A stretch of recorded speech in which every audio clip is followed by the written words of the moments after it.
नमस्कार मु सामुएल प्रिय दर्शक बंधु जीवंत आहार को पुनर्बार आपण मानक स्वागत करे। आसंतु प्रत्येक दिन भली आज मध्य पवित्र बाइबल प्रथम वंशावली 25 पर्व 1 पद ठारू 31 पद पर्यंत पाठ करिबा। आजिर मूल प्रसंग जो माने प्रशंसा करती।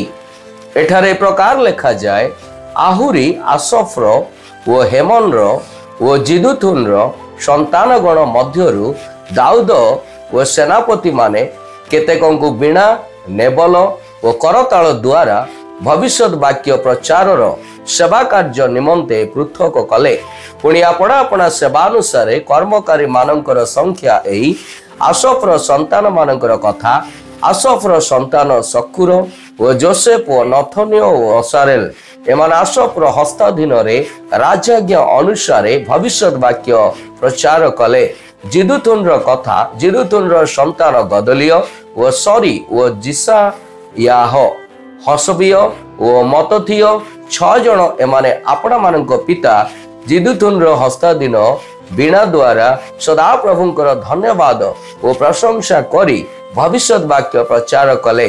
हेमनर कथा हेमनर संतान बुकिय मतनिय उसिएल सबुएल जिरमत ओ हनानी इलियाथा गिदलती रमामती एशर जसबकासा मलती हतीर महसियत ए समस्ते श्रृंग ध्वनि करिबा निमंते परमेश्वरंकर वाक्य विषय राजांकर दर्शक हेमनर पुत्र थिले।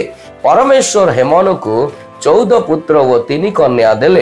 ए समस्ते परमेश्वर गृहर सेवा कार्यार्थे करताल नेबल ओ बिना द्वारा सदा प्रभु गृहरे गान करिबा पाई आपणा मानक पितांक हस्ताधीन रे थिले।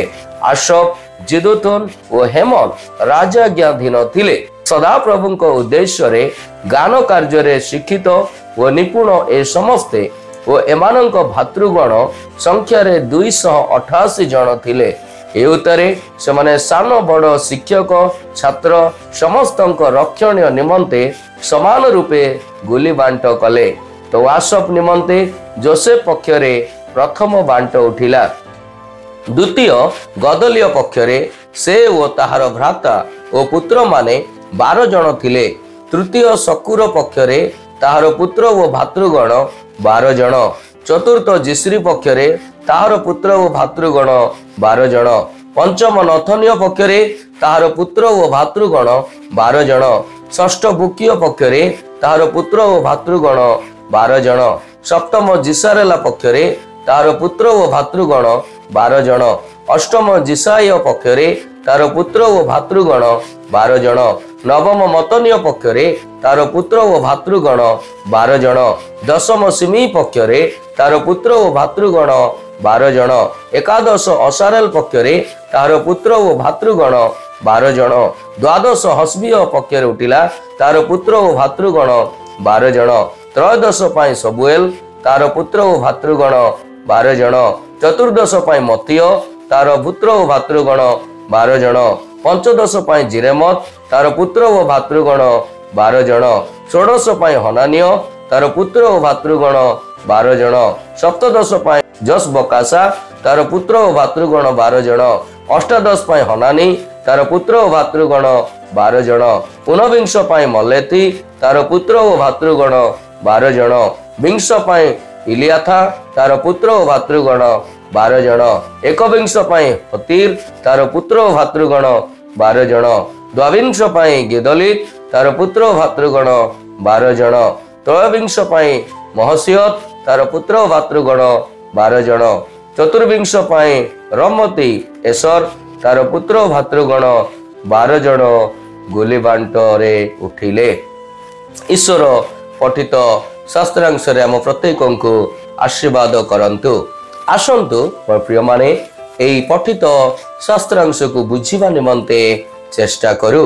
दाऊद जेतेबेले आसफ हेमन एवं जिदुथुनर पुत्र मानंकु संगीत माध्यम रे प्रशंसा करिबा पाई पृथक कले सेतेबेले से सेवार मुख्य मानंक सहित परामर्श कले। आसफ जिदुथुन और हेमन परमेश्वर द्वारा चालित होई पवित्र एवं भविष्यवाणी गीत रचना एवं गान करथिले। गायक मानंकु उपासनार नेतृत्व देइथिले। एही लोक मानंकु भविष्यत वक्ता भावरे मध्य कुहा जाउथिला। आसफ, हेमन एवं जिदुथुन परिवार एवं संपर्कीय मानक मध्यरु 12 जन संगीतज्ञ 24 टी दल अर्थात समुदाय 288 जन 4000 एक गायक दलर नेतृत्व नेबा पाई मनोनीत करा जाइथिला।